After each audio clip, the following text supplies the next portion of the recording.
Dholpur monsoon system के active होने के साथ ही धौलपुर जिले में तेज बारिश का दौर शुरू हो गया है। गुरुवार से रुक रुक कर शुरू हुई बारिश के बाद शनिवार दोपहर से जिले में लगातार तेज बारिश जारी है। बारिश के चलते शहर के बाजार पूरी तरह से जलमग्न हो गए हैं, जिसके चलते शहर की दुकानों में पानी घुस चुका है।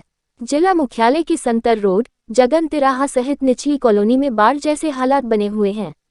शहर में जलभराव होने के साथ ही सैपू क्षेत्र के पुरैनी गांव में एक अर्धनिर्मित मकान पर बिजली गिर गई। गांव के गजेंद्र सिंह जाट के मकान पर गिरी बिजली ने मकान को पूरी तरह से गिरा दिया। गनीमत रही कि जिस वक्त बिजली गिरी उसे वक्त घर के लोग दूसरे मकान में सो रहे थे। बारिश की वजह से जिला मुख्यालय पर करीब 2 दर्जन कॉलोनी में बाढ़ जैसे हालात बने हुए हैं। शहर की शिवनगर, पोखरा, दारा सिंह नगर कॉलोनी में चारों तरफ से पानी भर चुका है, जिससे लोग घरों में कैद होकर रह चुके हैं। लगातार हो रही बारिश के चलते शहर की दुकानों के साथ घरों में भी पानी घुस चुका है। सुबह होने के साथ ही लोग घरों से पानी निकालने को जुटे हुए हैं। मौसम विभाग के मुताबिक आने वाले दिनों में तेज बारिश की संभावना जताई जा रही है।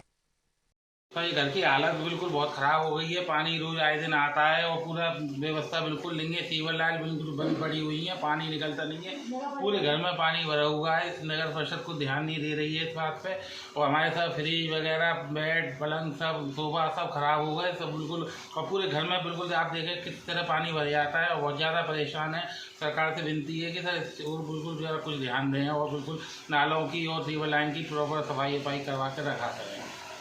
जेनरेटरों में पानी भरा हुआ 2 दिनों से नगर परिषद ना कोई इसकी सुनवाई नहीं कर रहा है और हमारे मरीजों को बहुत परेशानी हो रही है। और मैं कई बार कहा है पर कोई सुनाई नहीं दे। धौलपुर जिले में 2 अलग अलग जगह ट्रेन से गिरकर एक युवक की मौत हो गई तो एक युवक हादसे में घायल हो गया।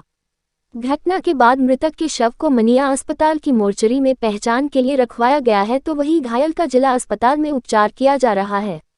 पहला हादसा मनिया थाना क्षेत्र में हुआ, जहां मनिया थाना पुलिस को रेल की पटरियों पर एक युवक का शव मिला। हादसे को लेकर थाने की एएसआई गिरवर सिंह ने बताया कि एसिन कॉलेज के पास रेलवे ट्रैक पर एक युवक का शव पड़े होने की सूचना मिली थी। मौके पर पहुंची पुलिस ने युवक की आसपास के लोगों से पूछताछ कर शिनाख्त करने की कोशिश की, जिसकी शिनाख्त होने पर पुलिस ने मृतक के शव को मनिया अस्पताल की मोर्चरी में रखवा दिया। उन्होंने बताया कि प्रथम दृष्टया मामला युवक की ट्रेन से गिरकर मौत होने का सामने आ रहा है, जिसको लेकर युवक की पहचान कराई जा रही है। दूसरे हादसे में घायल हुए युवक ब्रजेश निवासी ललितपुर ने बताया कि वह अपनी पत्नी और बच्चों के साथ वापस ललितपुर जा रहा था, तभी रेलवे स्टेशन पर अचानक ट्रेन से गिर गया, जिसे रेलवे पुलिस की मदद से अस्पताल में इलाज के लिए भर्ती कराया गया, जहां ट्रॉमा वार्ड में घायल का उपचार किया जा रहा है। क्या नाम है आपका? ये क्या घटना हुई है? क्या घटना हुई? मजदूरी करते हैं। क्या नाम है इनका? ब्रजेश। कहाँ मजदूरी करते हैं? रोहतक में थे हम लोग। रोहतक से ललितपुर आ रहे थे घर पे। फिर गिर कैसे गई है? ये गए थे टॉयलेट में।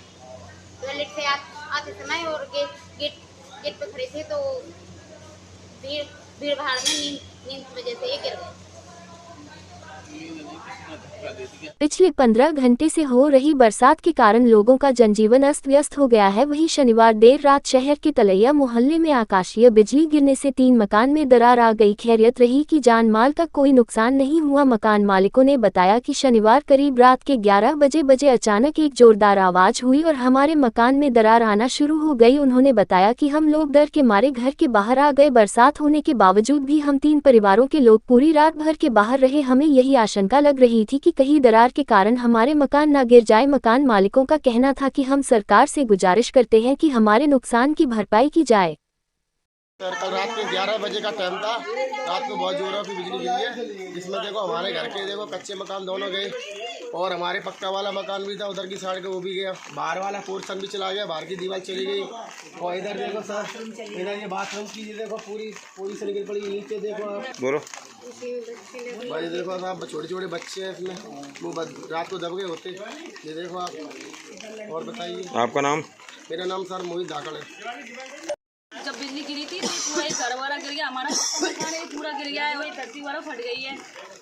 और बच्चे जहां करीब 3 दिन से हो रही बरसात से शहर वासियों के चेहरों पर मुस्कान बिखेर रही है, वहीं साथ ही किसानों के माथे पर चिंता की लकीरें नजर आ रही है। सरानी खेड़ा गांव के कुछ किसानों से जब हमारे संवाददाता ने बात की तो उनका कहना था कि खेतों में फसल खड़ी हुई है। इस बरसात के कारण पर बाजरे की फसल को काफी नुकसान हुआ है, क्योंकि खेतों में बाजरे की फसल कई जगह पूरी तरह से तैयार हो चुकी है। बरसात के कारण फसल नीचे झुक गई है और अगर हवा और खिल गई तो इसमें कीड़ा लगने की संभावना है, देखो जाती है।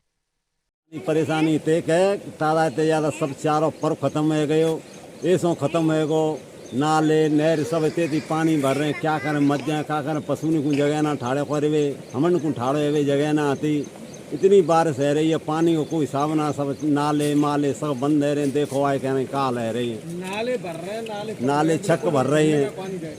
कोई समस्या ना पानी की, नहर की कोई समस्या ना पानी की। पहले बारिश हो रही नहीं तो आप तुम जो कह रहे कि बारिश नहीं हो रही है, बारिश नहीं अब ज्यादा। देखो तुम्हारे कहना है बारिश ना, देखो बारिश का कछु तो मकान बैठ जाए, बाल बच्चे ने कहाँ लेके जाए। वो क्या नाम है आपका? शंकर। कहाँ के रहने वाले? सरानी खेरे के। कैसी बारिश हुई आज?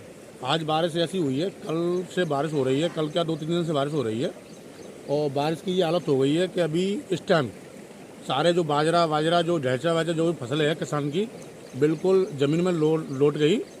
और हालत इतनी बुरी हो गई है कि मतलब जहाँ से आगे बारिश अगर और होती है तो पूरी फसल नष्ट हो जाएगी।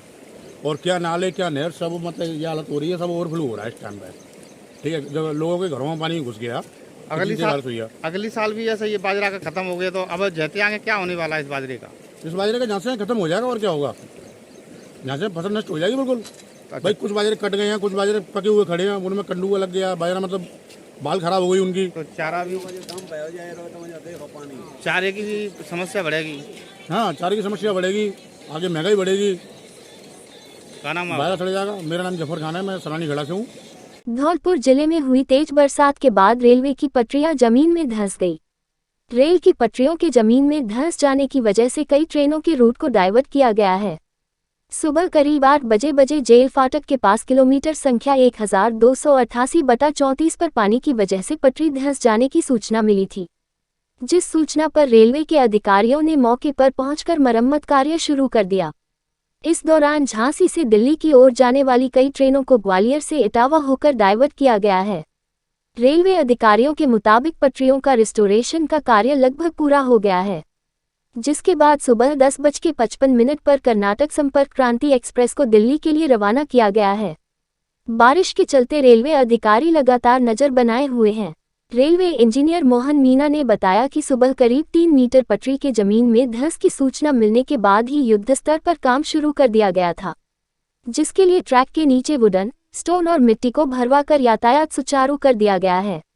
उन्होंने बताया कि लगातार हो रही बारिश के चलते रेलवे ट्रैक की निगरानी रखी जा रही है। वही ट्रैक के धंसने की वजह से ग्वालियर इंटरसिटी जबलपुर दिल्ली सहित कई ट्रेनों को ग्वालियर और झांसी से डाइवर्ट कर इटावा के जरिए रवाना किया गया है।